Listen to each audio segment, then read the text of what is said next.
ನಮಸ್ಕಾರ ಗುರು. Extra innings Kannada YouTube ಚಾನಲ್ಗೆ ಸ್ವಾಗತ ಸುಸ್ವಾಗತ.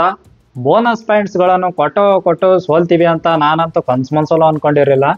ತೆಲುಗು ಟೈಟನ್ಸ್ ಅವ್ರು ನಮ್ಮನ್ನ ಹೊಡೆದ್ಬಿಟ್ರು ಗುರು. ಮಿನಿ ಕ್ವಾಲಿಫೈಯರ್ ಅಲ್ಲಿ 5 ಪಾಯಿಂಟ್ಗಳ ಅಂತರದಿಂದ ಸೋತ್ಬಿಟ್ವಿ ನಾವು.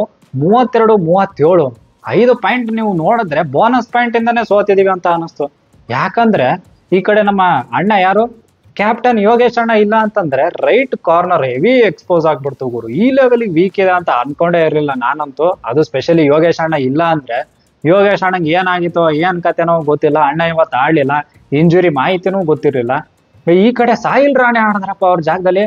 ರಾಣೆ ಅಣ್ಣಂಗಂತೂ ನಾವು ನೆಕ್ಸ್ಟ್ ಲೆವೆಲ್ ಸ್ವಲ್ಪ ನಮಸ್ಕಾರ ಹೇಳ್ಬಿಟ್ಟೆ ಅವ್ರ ಬಗ್ಗೆ ಮಾತಾಡ್ಬೇಕು ಅಂತ. ಯಾಕಂದ್ರೆ ಇವಾಗ ರೈಟ್ ಕಾರ್ನರ್ ಹೆಂಗಂದ್ರೆ ಬರೋರು ರೈಡಿಂಗ್ ಮಾಡ್ತಾರೆ ನೋಡಿ, ಅವ್ರು ಬರೋರು ಬಂದ್ರೆ ಸ್ವಲ್ಪ ಭಯ ಪಡ್ಬೇಕು ಅಲ್ಲಿ, ಏನೋ ಹಿಡಿತಾರೇನಪ್ಪ ಅಂತ. ಅಣ್ಣ ನೋಡಿದ್ರೆ ಈಸಿ ಬೋನಸ್ ಫ್ರೀ ಆಗಿ ಕೊಟ್ಬಿಟ್ರು. ಅಂದ್ರೆ ಅದು ಒಂಥರ ರೈಟ್ ಕಾರ್ನರ್ ಫ್ರೀ ಇದ್ದಂಗೆ ಇತ್ತು ಗುರು. ಏನಪ್ಪ ಇದು, ಅವ್ರು ಬಂದವ್ರಿಗೆ ಅವ್ರಿಗೆ ಭಯ ಪಡಿಸ್ಬೇಕು ಹೊರತಾಗ್ಲಿ ಅಣ್ಣನೇ ಭಯ ಪಡ್ತಿದ್ನ ಹಿಡಿಯೋಕೆ ಬಿಡೋಕೆ ಅಂತ. ಹಿಡಿಲ್ಲ ಬೇಡ ಅನ್ನೋತಾರೆ. ಏನಪ್ಪ ಇದು ಅನ್ನೋತರ ಲಿಟ್ರಲಿ ಗುರು. 8 ಬೋನಸ್ ಪಾಯಿಂಟ್ ಕೊಟ್ವಿ ನಾವು ವಿಜಯ್ ಮಲಿಕ್ಗೆ ಅಣ್ಣಂಗೆ. ಅಣ್ಣ ಸೂಪರ್ 10 ಮಾಡೋನೆ, ಅದ್ರಲ್ಲಿ 8 ಪಾಯಿಂಟ್ ಏನು ಬೋನಸ್ ಅಲ್ಲೇ ಬಂದಿದೆ. ಈ ಕಡೆ ನಮ್ ಭರತ್ ಅಣ್ಣ ಎಕ್ಸು ಒಂಥರ ಬೆಂಗಳೂರು ಪ್ಲೇಯರು. ಅಣ್ಣ ಅಂತೂ ಗೂಟ ಇಟ್ಬಿಟ್ರು ಇವತ್ತಂತೂ. ಏನಪ್ಪ ಅಣ್ಣನು ಒಂದ್ 12 ಪಾಯಿಂಟ್ ಏನೋ ಬಂತು ಅನ್ಸುತ್ತೆ. ಒಂದ್ ಕಡೆ ಹೆಂಗಾಯ್ತು ಅಂದ್ರೆ ಭರತ್ ಲೆಫ್ಟ್ ಕಾರ್ನರ್ಗೆ ಹೋಗಿರ್ತಾನೆ ಅಣ್ಣ. ಸೊ ಅಲ್ಲಿ ನಮ್ಮ ದೀಪಕ್ ಶಂಕರ್ 2 ಸರಿ ಟ್ಯಾಕಲ್ ಮಾಡ್ತಾರೆ.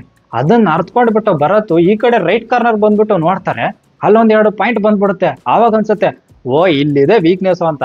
ಅಣ್ಣ ಬಂದ್ ಕೂಡಲೇ ಸೀದಾ ರೈಟ್ ಕಾರ್ನರ್ಗೆ ಹೋಗೋದು, ಅಲ್ಲೊಂದು ಪಾಯಿಂಟ್ಸ್ ಗಳು ತಗೊಂಡ್ ಬರೋದು. ನೀನ್ ವಿಜಯ್ ಮಲಿಕ್ ಅಂತೂ ಸೀದಾ ರೈಟ್ ಕಾರ್ನರ್ಗೆ ಹೋಗೋದು, ಅಲ್ಲಿ ಪಾಯಿಂಟ್ಸ್ ಗಳು ತಗೊಂಡ್ ಬರೋದು ಬೋನಸ್. ಒಂಥರ ಬೋನಸ್ ಕೊಟ್ಟು ಸೋತ್ ಬಿಟ್ವಿ ಗುರು. ನನ್ಗಂತ ಅರ್ಥ ಆಗ್ಲಿಲ್ಲ. ಈ ಡಿಫೆನ್ಸ್ ಅಂತೂ ಇವತ್ತು ಹೆವಿ ಸಪ್ಪೆ ಆಗಿತ್ತು. ಅಂದ್ರೆ ಯಾರು ಅಷ್ಟೊಂದು ಆಡಕ್ಕೆ ಆಗ್ಲಿಲ್ಲ, ಕರೆಕ್ಟ್ ಆಗಿ ಆಡಕ್ಕಾಗ್ಲಿಲ್ಲ. ಅದು ಸ್ಪೆಷಲಿ ಯೋಗೇಶ್ ಅಣ್ಣ ಇಲ್ಲದೆ ಅಂದ್ರೆ ತುಂಬಾ ಮಿಸ್ ಮಾಡ್ಕೊಂಡ್ವಿ ಅಂತ ಹೇಳ್ಬೋದು. ಅಣ್ಣ ಇದ್ರೆ ಅಟ್ಲೀಸ್ಟ್ ಒಂದು 5 ಆದ್ರೂ ಅಟೆಂಪ್ಟ್ ಮಾಡೋರು, ಅದ್ರಲ್ಲಿ 2 ಟ್ಯಾಕಲ್ ಆದ್ರೂ ಮಾಡಿರೋರು. ಇವ್ನು ಅಣ್ಣನ ಅಟ್ಯಾಕು ಇಲ್ಲ, ಏನ್ ಅಂದ್ರೆ ಅಟೆಂಪ್ಟೇ ಇಲ್ಲ ಗುರು. ಏನ್ ಹೇಳೋದು ಅಂತಾನೆ ಅರ್ಥ ಆಗ್ಲಿಲ್ಲ. ಸೊ ಒಟ್ನಲ್ಲಿ ನಾವು ತೆಲುಗು ಟೈಟನ್ಸ್ ವಿರುದ್ಧ 5 ಪಾಯಿಂಟ್ಸ್ಗಳ ಅಂತರದಿಂದ ಸೋತಿದ್ವಿ. ಆಮೇಲೆ ಏನಂದ್ರೆ ಈ ಒಂದು ಪಂದ್ಯ ಗೆದ್ರೆ ನಾವು ನೆಕ್ಸ್ಟ್ 2 ಸ್ಟೆಪ್ ಇರುತ್ತೆ ಗುರು. ಆರಾಮಾಗಿ ಫೈನಲ್ಗಾದ್ರೂ ಹೋಗ್ತೀವಿ. ಹಂಗೆ ಏನೇನೋ ಕ್ಯಾಲ್ಕುಲೇಷನ್ ಮಾಡಿದ್ರೆ ಇವಾಗ ಹೆಂಗಾಯ್ತು ಅಂತಂದ್ರೆ ಬರೋ ಮ್ಯಾಚಸ್ ಎಲ್ಲ ಗೆಲ್ಬೇಕು. ಡೈಲಿ ಒಂದೊಂದು ಮ್ಯಾಚ್ ಇರುತ್ತೆ, ಡೈಲಿ ಗೆಲ್ತಾ ಹೋಗ್ಬೇಕು. ಫೈನಲ್ ವರ್ಗು ಹೋಗ್ಬೇಕು ಅಂದ್ರೇನೆ ಒಳ್ಳೆ ಕತೆ. ಇದು ಮ್ಯಾಚು ಸ್ವಲ್ಪ ಆರಾಮಾಗಿ ಗೆಲ್ಬೋದಾಗಿತ್ತು. ಆರಾಮಂದ್ರೆ ಅಟ್ಲೀಸ್ಟ್ ಗೆಲ್ಬೋದಾಗಿತ್ತು ಗುರು. ಚೆನ್ನಾಗಿ ಮಾಡ್ಕೊಂಡಿದ್ರೆ, ಬೋನಸ್ ಎಲ್ಲ ಕೊಡದೆ ಇದ್ದಿದ್ರೆ ಚೆನ್ನಾಗಿ ಆಡಿ ಗೆಲ್ಬೋದಾಗಿತ್ತು. ನೋಡಿದ್ರೆ ಬೋನಸ್ ಅಲ್ಲೇ ಸೋತ್ ಬಿಟ್ವಿ ನಾವು. ಇವಾಗ ಬರೋ ಮ್ಯಾಚ್ ಅಲ್ಲ, ನಾಕ್ಔಟ್ ಮ್ಯಾಚು. ಏನ್ ಮಾಡ್ತಾರೆ ಗೊತ್ತಿಲ್ಲ.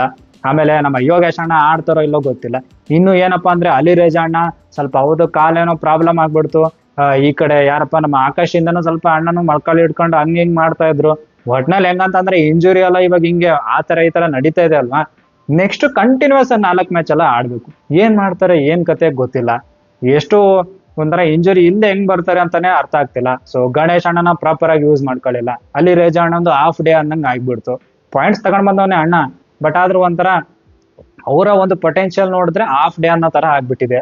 ಒಳ್ಳೆ ಕತೆ. ಈ ಕಡೆ ನಮ್ಮ ಆಶೀಶ್ ಮಲಿಕು ಅಣ್ಣನಂತೂ ಪ್ರಾಪರ್ ಆಗಿ ಆಲ್ರೌಂಡ್ರೇ ಮಾಡ್ಬಿಟ್ಟಂಗ ಆಗಿತ್ತು. ಅಣ್ಣ ನೀನು ಕಾಲು ಹಿಡಿ, ಈ ಕಡೆ ರೈಡಿಂಗು ಮಾಡು ಅಂತ. ಅಣ್ಣ 1-2 ಸರಿ ಕಾಲು ಹಿಡಿಯಕ್ಕೆ ಅಟೆಂಪ್ಟ್ ಮಾಡಿದ್ರು, ಪಾಯಿಂಟ್ಸ್ ಹೋಗ್ಬಿಡ್ತು. ಆಮೇಲೆ ರೈಡಿಂಗ್ ಅಲ್ಲಾದ್ರೂ ತಗೊಂಡ್ ಬರೋಣ ಗುರು ಅಂತ ಅನ್ಕೊಂಡ ಅಣ್ಣ. ಅಲ್ಲೂ ಆಗ್ಲಿಲ್ಲ, ಅಲ್ಲೂ ದಡ ಅಂತ ಹಿಡಿದ್ಬಿಟ್ರು. ಕೊನೆಯಲ್ಲ ಅಂತೂ 5 ಪಾಯಿಂಟ್ಸ್ ಗಳಿಂದ ಸೋತ್ರೆ. ನೀವು ನೋಡಿದ್ರೆ ಅಂದ್ರೆ ಫಸ್ಟ್ ಹಾಫ್ ನೋಡಿದ್ರೆ ಒಂದು 10 ನಿಮಿಷ ನೋಡಿದ್ರೆ ಗುರು 8-10 ಇದ್ವಿ, ಅಂದ್ರೆ 2 ಪಾಯಿಂಟ್ಗಳ ಅಂತರ ಇತ್ತು. ಆಮೇಲೆ 20 ನಿಮಿಷ ಹಾಫ್ ಟೈಮ್ ನೋಡಿದ್ರೆ 14-16 ಇತ್ತು, 2 ಪಾಯಿಂಟ್ಗಳ ಅಂತರ. ಅಲ್ಲೂ 2 ಪಾಯಿಂಟ್ಸ್ ಅಂತರ ಇತ್ತು, ಡಿಫರೆನ್ಸ್ ಇತ್ತು. ಆಮೇಲೆ 30 ನಿಮಿಷ ಆದ್ಮೇಲೆ ನೋಡಿದ್ರೆ 24-24 ಅಂದ್ರೆ ಈಕ್ವಲ್ ಇದ್ವಿ. ಇಬ್ಬರದು ಸಮ ಇತ್ತು, ಏನು ಪ್ರಾಬ್ಲಮ್ ಇಲ್ಲ ಅನ್ನೋ ತರ. ಲಾಸ್ಟ್ 10 ಮಿನಿಟ್ಸ್ ಅಲ್ಲಿ ಯಾರು ಚಾಕಚಕ್ಯತೆಯಿಂದ ಆಡ್ತಾರೆ ಅವರೇ ಗೆಲ್ತಾರೆ ಗುರು. ಅಂದ್ರೆ ಇವ್ರು ನೋಡಿದ್ರೆ ಚಾಕಚಕ್ಯತೆ ಎಲ್ಲಿ, ನಮ್ಮವ್ರಂತೂ ಬನ್ನಿ ಬೋನಸ್ ತಗೊಳ್ಳಿ ಹೋಗಿ ಅನ್ನೋ ತರ ಆಡಿದ್ರಪ್ಪ. ಅವ್ರು ಬಂದ್ರು ಬೋನಸ್ ತಗೊಂಡ್ರು ಹೋದ್ರು. ಇನ್ನು ನಾಳೆ ಯಾವ್ದು ಮ್ಯಾಚ್ ಅಪ್ಪ ಅಂತಂದ್ರೆ ಪಟ್ನಾ ಪೈರೇಟ್ಸ್ ವಿರುದ್ಧ ಆಡ್ಬೇಕು ನಾವು. ಏನ್ ಮಾಡ್ತಾರೆ ಅನ್ಕತೆ ಗೊತ್ತಿಲ್ಲ. ಯಾಕಂದ್ರೆ ಪಟ್ನಾ ಪೈರೇಟ್ಸ್ ಅವ್ರಂತೂ 6 ಗೆದ್ಕೊಂಡ್ ಬಂದಿದ್ದಾರೆ. ಏನ್ ಬರೀ ಗೆಲುವೇ ನೋಡ್ತಿದಾರೆ ಅವ್ರಂತೂ. ಆಮೇಲೆ ಈ ಅಯಾನ್ ಅಂತೂ ಯಪ್ಪ ಯಾವ ಲೆವೆಲಿಗೆ ಫಾರ್ಮ್ ಅಲ್ಲ ಅವನೇ ಅಣ್ಣ. ಅಂದ್ರೆ ಸೀದಾ ಸೂಪರ್ ಎಡೆ ತಗೊಂಡ್ ಬರ್ತಾನೆ ಅಣ್ಣ. ಸೊ ನಮ್ ಡಿಫೆನ್ಸ್ ಸ್ಟ್ರಾಂಗ್ ಇದೆ, ಬಟ್ ಆ ಯೋಗೇಶ್ ಅಣ್ಣ ಆಡ್ಲಿಲ್ಲ ಅಂದ್ರೆ ಗೊತ್ತಾಗ್ಬಿಡ್ತು ಗುರು. ಸೊ ನಾಳೆ ಏನಾದ್ರು ಸ್ವಲ್ಪ ಕ್ರೇಜ್ ಆಗಿ ಆಡ್ಲೇಬೇಕಾಗತ್ತೆ, ಇಲ್ಲ ಅಂದ್ರೆ ಮನೆಗೆ ಹೋಗ್ಬೇಕಾಗತ್ತೆ. ಅಂದ್ರೆ ಟಾಪ್ 3 ಟಾಪ್ 4 ಅಲ್ಲಿ ಇದ್ಬಿಟ್ಟು ನಾವು ಒಂಥರ ಈ ತರ ಆಡ್ಬಿಟ್ರೆ ಕಷ್ಟ ಆಗುತ್ತೆ. ಆಮೇಲೆ ಯೋಗೇಶ್ ಅಣ್ಣ ಬರ್ಲೇಬೇಕು ಗುರು, ಏನೋ ಪ್ರಾಬ್ಲಮ್ ಇದ್ರು. ಬಟ್ ಅಟ್ಲೀಸ್ಟ್ ಬೇರೆಯವ್ರಾದ್ರೂ ಸಹಾಯ ಮಾಡ್ಬೇಕಪ್ಪ. ಏನ್ ಕತೆ ಗೊತ್ತಿಲ್ಲ. ಆಮೇಲೆ ಪಾಟ್ನಾ ಪೈರೇಟ್ಸ್ ಅವರು ಕ್ರೇಜ್ ಆಗಿ ಆಡಿ ಬಂದಿದ್ದಾರೆ. ಅವರಂತೂ ಫಾರ್ಮ್ ಅಲ್ಲಿ ಇದಾರೆ. ಅಂದ್ರೆ ಗೆಲ್ಲೋಕ್ ಹೋದ್ರೆ ಬರ್ರ್ ಅಂತ ಓಡ್ತಾ ಇದಾರೆ ಅವರಂತೂ. ನಾವು ಕಡಿವಾಣ ಹಾಕ್ಲೇಬೇಕು, ಇಲ್ಲ ಅಂದ್ರೆ ಮನೆಗೆ ಹೋಗ್ಬೇಕಾಗತ್ತೆ. ಸೊ ನೋಡೋಣ ಏನ್ ಮಾಡ್ತಾರೆ ಅಂತ.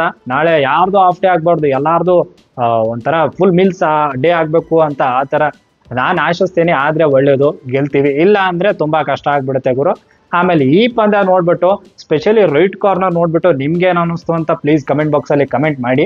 ಅಂಡ್ ಈ ವಿಡಿಯೋ ನಿಮ್ಗೆ ಇಷ್ಟ ಆದ್ರೆ ಪ್ಲೀಸ್ ಲೈಕ್, ಶೇರು, ಸಬ್ಸ್ಕ್ರೈಬ್ ಮಾಡೋದು ಮಾತ್ರ ಮರಿಬೇಡಿ ಅಂತ ಹೇಳ್ತಾ that's it for the day. Bye. ಜೈ ಜೈ ಕರ್ನಾಟಕ. ಮತ್ತೆ ಭೇಟಿಯಾಗೋಣ. ನಮಸ್ಕಾರ.